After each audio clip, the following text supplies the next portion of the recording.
Kisah sedulur gandeng ati beda pikiran.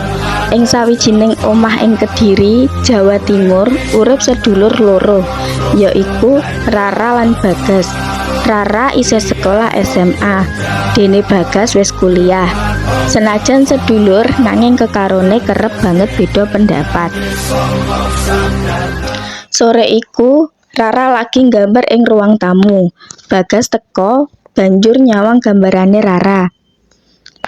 "Lho, kok gambarmu ngene? Kudune langit iku warnane biru, ora ungu," ujare Bagas.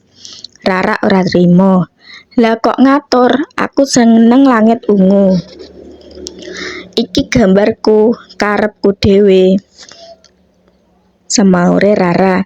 "Ya pancen karepmu, nanging yen langit ungu iku ora lumrah, wong-wong mesti ngguyu yen weruh," saure Bagas. Rara sansaya nesu. "Aku ora peduli. Sing penting aku seneng, kowe iku mesti ngatur wae." Kekarone banjur padu rame, ibune teka lan nglerai. Wis, aja padu, saben wong iku duwe pendapat dhewe-dhewe. Ora kabeh kudu padha, kandhane ibu. Rara lan Bagas meneng, ibune banjur nerusake. "Rara seneng langit ungu, ya ora apa-apa, kuwi imajinasine dhewe. Bagas seneng langit biru, ya kuwi panemune dhewe. Sing penting kekarone kudu bisa ngajeni pendapat liyane," kandhane ibu. Sakwise ngendikane ibune, Rara lan Bagas banjur mikir. Rara sadar yen Bagas ngomentari gambare amarga dheweke pengen menehi saran sing apik. Bagas uga sadar yen dheweke ora bisa meksa Rara supaya duweni pendapat sing padha karo dheweke. "Rara, ngapunten Mas," ujare Rara. "Aku wis nesu karo kowe."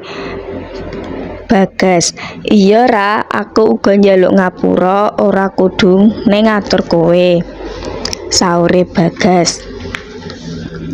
Kekarone banjur salaman lan rukun maneh.